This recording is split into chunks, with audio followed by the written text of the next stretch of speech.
Mahkamah Konstitusi menjadi korban dari permainan dinasti politik ini.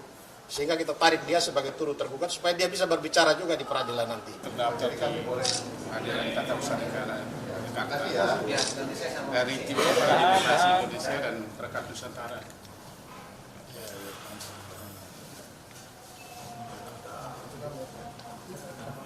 Tergugatnya 12 orang. Jadi itulah yang kita khawatirkan, ya, advokat Indonesia mengkhawatirkan jangan sampai nepotisme dan dinasti politik yang saat ini sedang menguat lintas lembaga tinggi negara bisa merusak demokrasi dan sistem kedaulatan rakyat kita yang dijamin dalam UUD 45. Jadi nepotisme dan politik dinasti ini adalah racun dalam demokrasi. Itulah yang membuat kita sekarang ini mengajukan gugatan ke Pengadilan Tata Usaha Negara sebagai perbuatan melanggar hukum yang dilakukan oleh pejabat pemerintah dan badan-badan pemerintah. Badan-badan pemerintah yang menjadi tergugat di sini KPU dan Mahkamah Konstitusi sebagai turut tergugat. Mengapa Mahkamah Konstitusi menjadi turut tergugat? Karena Mahkamah Konstitusi menjadi korban dari permainan dinasti politik ini. Sehingga kita tarik dia sebagai turut tergugat supaya dia bisa berbicara juga di peradilan nanti. 12 pihak itu siapa aja?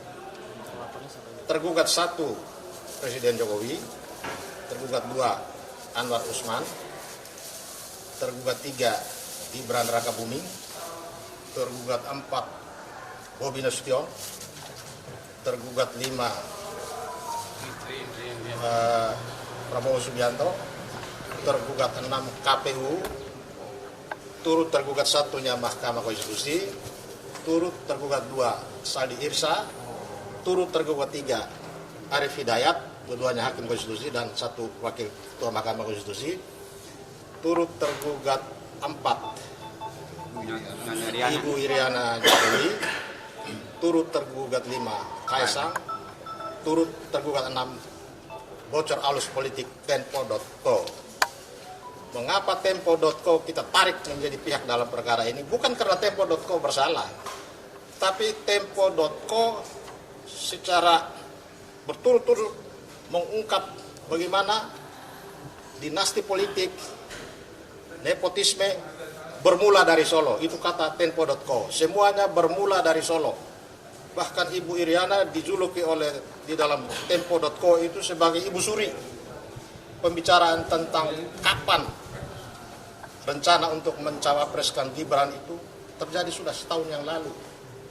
Jadi bukan ujuk-ujuk akibat putusan MK ini lalu dia digagas untuk maju jadi calon wakil presiden, tapi sudah direncanakan secara matang sejak setahun yang lalu. Hanya memang ini kan urusan di dalam kita tidak tahu, sehingga sulit dicegah. Sampai dengan masyarakat baru mulai mencurigai itu setelah beberapa perkara, 5 atau 6 perkara dengan substansi yang sama diajukan dalam waktu yang hampir bersamaan dan 1-2 perkara tentang bagaimana Gibran bisa jadi wakil presiden.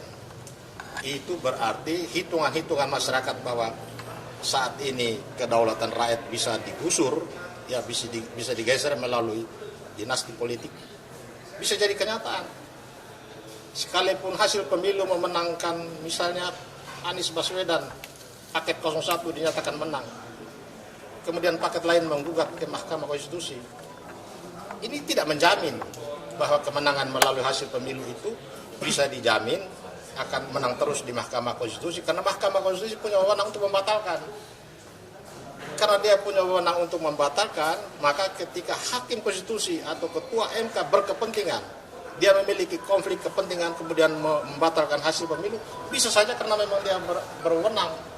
Sehingga undang-undang dari sejak lama mewanti-wanti tidak boleh hakim itu punya kepentingan baik karena hubungan keluarga, hubungan pertemanan atau hubungan kerja ikut mengadili perkara.